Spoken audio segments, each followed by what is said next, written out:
Hi, everyone. I'm Abby, and this is Kaylee. We're with Prosody Performance Arts. And today we're going to do a little bit of stretching together while we talk about dance and dance related topics. And I think today we're really going to talk about where we're at in the recital building process. It's February, and we're all kind of gearing towards our end of the year recitals. So I thought we'd have a quick chat about that. And we're going to stretch while we do it. And we're gonna stretch while we do it. So first, since we're starting seated, so we're gonna start with our head. We'll just do some head rolls as we chat. All right. So at this point in the year, where should we be with our recital planning, Miss Abby? What should we already have done, and what should our goals be for Okay. February? Yeah, so for sure, what should have been done, in my opinion, and this should have been done a while ago, is what classes are participating in this upcoming recital. For Mhm. some studios, it's just every class. Every class is performing. Um, and for other studios, maybe you have certain classes which are like just a technique only, they're not going to perform. So those might not be. Or I know I worked at a studio where we had so many classes that we would divide up the classes into different shows, same weekend, but different recitals on that same weekend. So then certain classes would perform in one and certain classes would perform the other. I'm Oh, gonna look have at you, such a cat. hard time talking without my hands. Like I'm so used to talking, stretching. Where was I? Yeah, so I definitely think like your classes should have already been determined and assigned to whatever show they're going to be in or the show. And those parents should have been notified. Costume fees should have gone out in regard to that. And let's see what else. Costumes probably should have already been ordered. I would really highly hope that that has already happened. If Yeah, if not, then definitely ordering those costumes is something that we need to get done this month, For and sure. nailing down all of music for our dances and choreography. Yeah, absolutely. And that was like the next thing is that once those classes are established, then like your teacher should already have like determined what dance they're doing. They should have already submitted their dance idea. Hopefully they're at minimum, their uncut version of their songs. And then, I do recommend, this is kind of a side topic, but I do recommend that as a studio owner or a recital manager, you set the limits on how long each dance should be. Okay, yeah, definitely regulating the time. 2 minutes, close to the 2 minutes, the better. 2:30 for maybe some of your older classes. And then also when we're picking those classes, I think it's also important to keep in mind how many dances are going to be in each show, because we do not want our recitals to be longer than 2 hours. Typically, I try to aim for 15 dances in the first half and 15 dances for the second half. So you're going to be like around 30 dances. Any more than that, you're going to have to start thinking about two shows. I know the transition between one show and two show can be Yeah. kind of awkward. So you kind of have to push the limits a little bit until you get enough for a full second show. Um, And but that's kind of where we have to kind of aim for. those are, if it starts to get too long and you're not in a place where you can go to two recitals, possibly consider combining some classes. Like I know we've combined combo classes. So maybe you have two of your little bitty combo classes. They learn the same dance. They're in different lines. During the middle of the dance, they switch lines. So then they're all can be on the front for some portion of it. So there's things that you can do to kind of help keep that timing down a little bit. Yeah. And there's a lot of options and things to think about, but I do think that You that can is also think something about to look at. doing like mini shows, multiple mini shows. I think that's even a better idea than one long show, is maybe doing 3 1-hour shows instead. Yeah, or take all your ballet classes and put it into a kind of a loosely based ballet Mhm. topic and have that be its own separate little thing. Maybe do that as a matinee. And then you can have the rest of your recital be the other rest of it. And it's not that you couldn't have any ballet in your other show, but like that would be a way to offset some of that.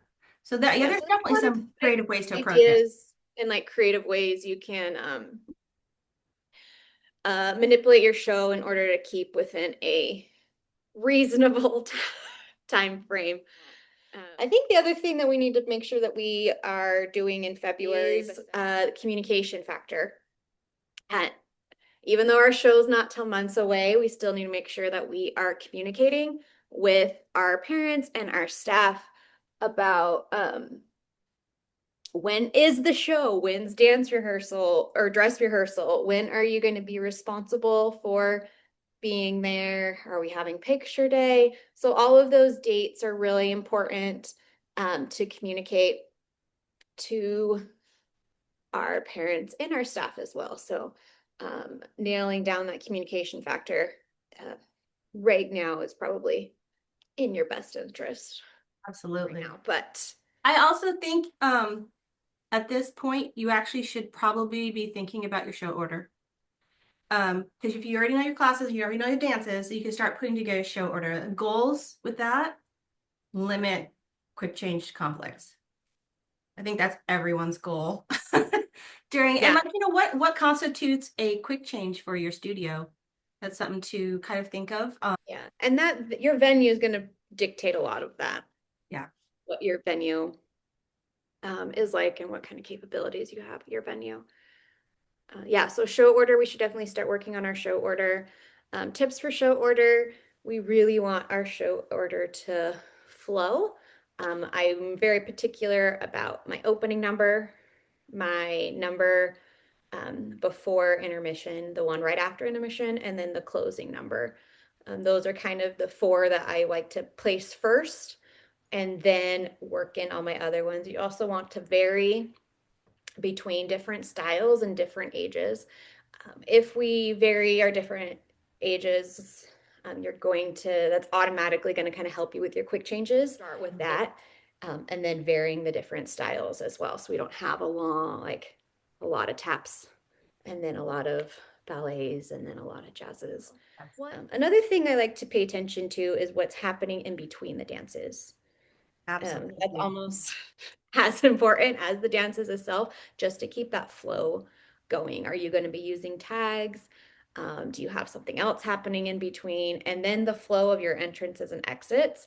Also, as you work that show order, kind of start thinking about all of Yeah. that, how it's going to kind of mold together as well. And I agreed. And I think some of that might come into play a little bit later on, like you're looking at like, March into April. But you have to think that ahead of time because you do need to talk to your teachers about incorporating entrance and exits as a part of their dance so that the kids get used to it because that can really kill the energy of the show, the flow of the show if you're having to stop and every entrance and exit is kind of a little bit of a hot mess and all the teachers are running on stage to get the kids on place and you really don't want that. You want them to be well trained so that the kids know exactly where they're going on their spots.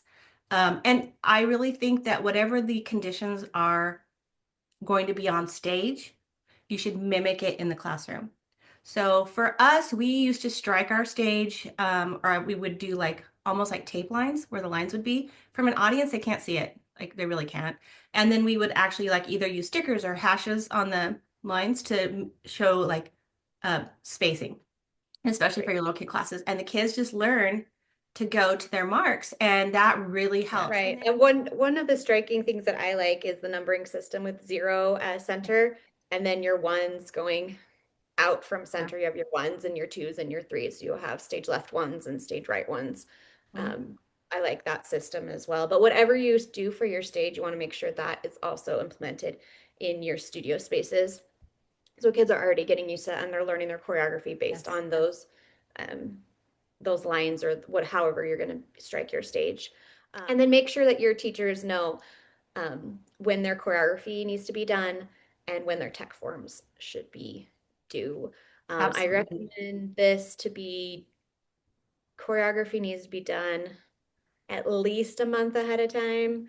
And then same with those tech forms need to be turned into because you really can't start with all the detail planning until you get those tech forms in, until you know, are they starting on stage? Are they starting off stage? Where do they end? All of that stuff is really important to know. So I think right now communicating those dates is really important. Agreed.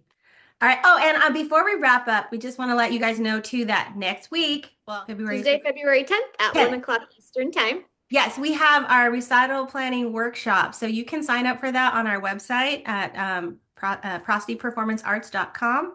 But that is this upcoming Tuesday for us and February 10th. And we'd love to have you there. And we will go through this step by step with people to help just kind of lay out their whole recital so that if you do feel like you want some help with it or maybe looking for some tips and tricks, please join us. We'd love to have you. Yeah. And if you go into our website, if you hit the resources and then go down to workshops, that'll take you to the page to register. And yeah, we're excited to see you and talk to you. All right, so until next time, this is Kaylee and I'm Abby with Prosody Performance Arts. We hope you have a great rest of your week. Take care. Bye-bye.